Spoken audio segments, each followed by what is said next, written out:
Welcome back. Moments ago, President Biden addressing the Amsterdam attacks last night, saying on X, quote, "The anti-Semitic attacks on Israeli soccer fans in Amsterdam are despicable and echo dark moments in history where Jews were persecuted. We've been in touch with Israeli and Dutch officials and appreciate Dutch authorities' commitment to holding the perpetrators accountable." Let's bring in Aaron Cohen, Israeli special ops veteran and host of the Aaron Cohen Show on YouTube. Always great to have you. I want to get your reaction to this because that is what you want to hear a leader say, Aaron. And President Biden, putting that messaging out there. But at the same time, we've seen a lot of anti-Semitism in this country. More than half of Jews here say they've been victims of some sort of anti-Semitic encounter or interaction since October 7th. And there hasn't been a very strong message from this administration condemning that here.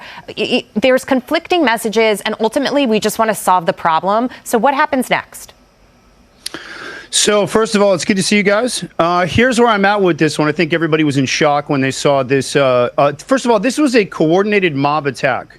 That's what this was. This was a targeted, coordinated, I'm understanding from my sources within the Dutch police, Uber was used to help coordinate this attack. This is a colossal law enforcement failure on the Dutch authorities to not protect the over 3,000 Israelis that flew to that event to watch Maccabi play, Tel Aviv play Ajax. It's a very big deal. And there was absolutely no law enforcement present. And I understand that a dozen or so Jews were assaulted. And there's been like almost 60 arrests. So colossal failure on the Dutch authorities here. Not condemning it by Biden and Harris. Not surprised. They've allowed rabid and guys, I don't talk to anti-Semitism. I talk to Israeli special operations. But I can tell you that allowing anti-Semitism to fester on campuses like we saw with Manouche at Columbia and all of these universities for about a year, and they're still going on, is going to metastasize this threat. And it's going to and calling for the globalization of the intifada is going to escalate into violence like we're seeing Aaron, now. Can I interrupt you on that? Because it's so interesting that days after Donald Trump is elected, you have Hamas on one side coming out and saying, oh, we are looking for a ceasefire. We want an end to the war. But then, of course, you have horrible stories like this that you just described.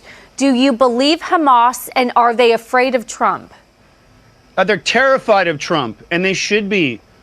Trump doesn't speak a word of English, and he doesn't speak a word of Hebrew. But let me tell you something. He speaks the language of the Middle East, which is fear. And that's the only thing that these 21 Arab Muslim nations understand. And the moment he gets in, all of a sudden Hamas wants a ceasefire. Great. You know what I say? Put down your weapons, release the hostages, or you're going to see the U.S. and Israel partner up in such a fantastic way that Hamas will absolutely be destroyed in Gaza. That's where I'm at with that. Aaron, the DOJ has just charged an Iranian asset with a plot to assassinate President-elect Trump. Given what you're saying about the language of fear, do you think Iran may respond to everything that's happening right now with more of that? Well, it's interesting. As soon as Trump gets elected, all of a sudden the DOJ is now releasing documents. I find that quite ironic. And again, guys, I don't get political here. I'm here to talk about the safety and the national security. I think Trump being in office affects the U.S. national security in the most positive way. The fact that Iran is now posturing, the fact that they're coming back and making these little threats means they're scared. Remember, psychology 101 of espionage and intelligence. The more they rattle off, the more scared they are. Israel doesn't rattle. We just separate heads from bodies of terrorist leaders. So Iran is scared. They're starting to feel that fear. They know that that money is going to get cut off, and Trump is going to go after the IRGC, and Israel's going to supply the intel just like we did with Qasem Soleimani, who the U.S. took out back in 2020. Right. Iran is terrified right now, and they should be. And it's unfortunate what happened in Amsterdam right now. Israelis, Jews. It's a very, very disturbing time right now. And the world, Aaron, was watching this election with bated breath, waiting to see what would happen if Donald Trump would be put back in the White House, because our enemies know from last time around that he's just not going to take it. And the Israelis were watching very closely, too. So the coming days should be really interesting. We always appreciate your insight.